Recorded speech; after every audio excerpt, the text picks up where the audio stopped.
Hi all, Adi here from Haunts and Johns. As always, thank you so much for clicking on the video. Today I'm in deepest, darkest Surrey and I'm going to explore the ruins of a castle which are said to be one of the most haunted places in all of Surrey. It's said to be haunted by the ghost of Lord Hope, who used to live here, and the story goes that he slayed his son during the night by mistake because he thought he was an escaped prisoner. I'll tell you a little bit more about that story in a moment. We're actually on a golf course. You have to walk the path here. I'll just show you. You have to walk through this path through a golf course and up through the woods to get up to the castle. The Surrey hills are beautiful. Rolling green countryside, birdsong drifting through the trees, warm sunlight pouring across the landscape, but appearances can be deceiving. Because hidden among these peaceful woods overlooking the River Mole lie the ruins of one of Surrey's darkest forgotten places, Betchworth Castle. If you want to read this information board in a bit more detail, please do pause the video.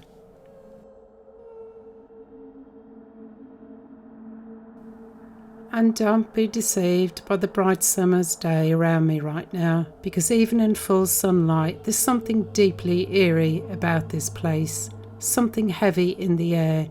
The silence here doesn't feel natural. It feels like the ruins are watching.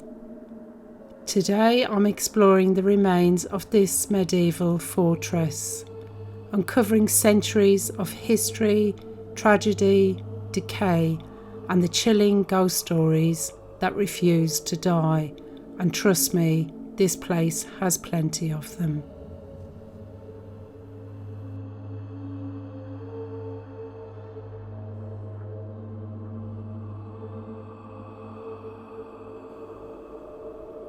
The origins of Betchworth Castle stretch back more than 600 years, although some historians believe there may have been fortifications here even earlier.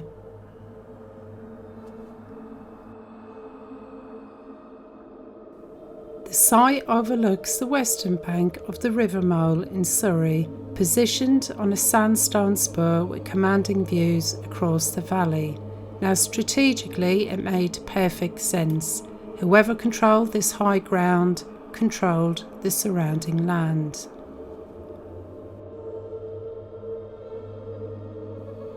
Historical records show that in 1377 Sir John Fitzalan, the Earl Marshal of England, was granted a licence to crenellate his manor here.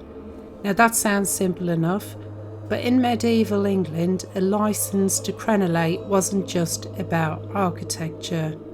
It was about status, it was about power. So getting permission from the crown to fortify your home like a castle.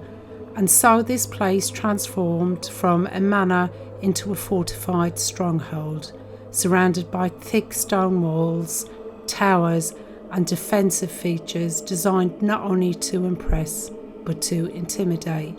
Back then this area would have looked completely different.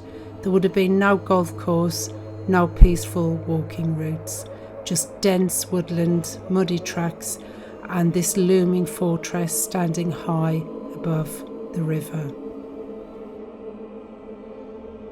Imagine this place in the Middle Ages, torches flickering in the darkness. You would have heard the rain hammering against the stone. There would have been armed guards watching from above. And somewhere inside these walls, nobles, servants, prisoners and soldiers were all living under the constant shadow of violence and disease, because medieval castles were not romantic places. They were cold, dangerous and often deeply brutal. The castle later passed into the hands of Sir Thomas Browne in the 15th century. Now he rebuilt much of the structure around 1449 into a grand fortified residence, but like many old castles, Betchworth evolved over time and it adapted to changing fashions. There was changing wars, changing generations, but by the 1700s parts of the building had been modernised. Large windows replaced with defensive structures, and comfort became far more important to them than protection. And in 1799, the famous architect Sir John Soane, one of the greatest architects in British history, carried out further alterations here. So for a brief period, this ancient fortress became something closer to an elegant country home. But that transformation never truly lasted, because there's something about this place that seems destined for ruin.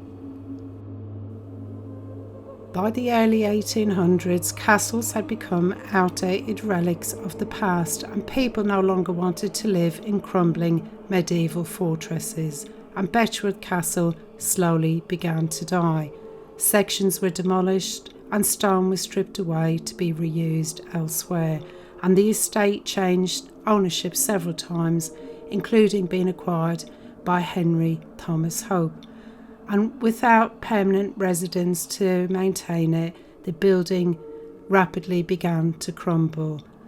Weather invaded the walls, roof collapsed, floors rotted away, and nature slowly reclaimed what humans had abandoned. And now all that remains are these skeletal ruins standing silently in the woods. Now all that remains is broken walls, empty windows, and fragments of staircases leading nowhere. It's strange for me to think that centuries ago this place was alive with laughter, conversations, firelight horses, feasts, arguments, and there would have been footsteps walking along the same corridors where I am today. But now the loudest sound is usually the wind. But history is only part of the reason people come here to visit.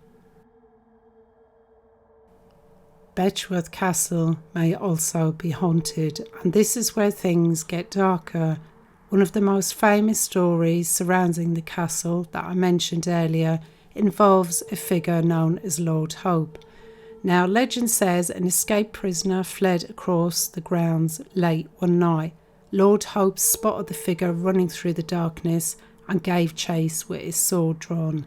He was absolutely blinded by rage, and when he caught up with the man, he killed him. But then he turned the body over, only to realise he had murdered his own son by mistake. Since then, people still claim his spirit walks these ruins in torment, forever reliving that horrific moment. Visitors have reported hearing footsteps echoing where nobody stands. People have seen shadowy figures moving between the broken walls, and an overwhelming feeling of being watched, especially at dusk, and I can attest to that as I have visited here a couple of times after dark. But that's not the only ghost story tied to this place. There are tales of a phantom black dog haunting the castle grounds. Now, in British folklore, black dogs are rarely a good sign. Across England, they appear in old legends as omens of death, supernatural guardians, or demonic creatures roaming isolated roads and ruins at night. Now, Betchworth Castle witnesses claim to have seen a huge dark animal prowling silently around the ruins before vanishing into thin air. Some have said its eyes glow in the darkness, others say you hear it before you see it. Heavy breathing, scratching, movement in the undergrowth, and then suddenly nothing, just silence again. And even paranormal investigators have been drawn to this place in recent years. Online you'll find reports of strange noises, unexplained knocking sounds, flickering lights, and electronic disturbances. It's such a spooky place in there. Does that come across in the video? Let me know in the comments. It's definitely haunted, like 100%, without a shadow of a doubt. Now, I was up here a couple of years ago with some friends from work, and it was dark, and we took a photograph around this corner here. So I'm just walking the perimeter of the castle, although most of what we can see over here is being claimed back by Mother Nature. But anyway, yeah, we were here and it was really spooky, as you can imagine, at night time. I didn't film it. We made a few TikToks and took some photographs. Anyway, I took a photograph down here, and on looking at it a few weeks later, I've got to be honest, I think I was going away on holiday and I didn't really look that closely at the photographs. I'm going to pop it in here now and let me know if you can see anything, because I actually posted it on my Instagram and loads of people were going, oh my God, what a great capture. I can't believe that you saw that there. So I'm not going to tell you what I see because there's the power of suggestion, but I'm sticking it in, and then let me know in the comments what you think. So here's the photo. I've done it firstly as a still, and then the next photos are where it was on the live setting on my iPhone. So I've just kind of made it into a GIF. So do let me know in the comments what you think. Now, whether or not you believe in ghosts, you cannot deny the atmosphere here. Places absorb history, and Betchworth Castle has seen centuries of human emotion, fear, violence, loss, and decay.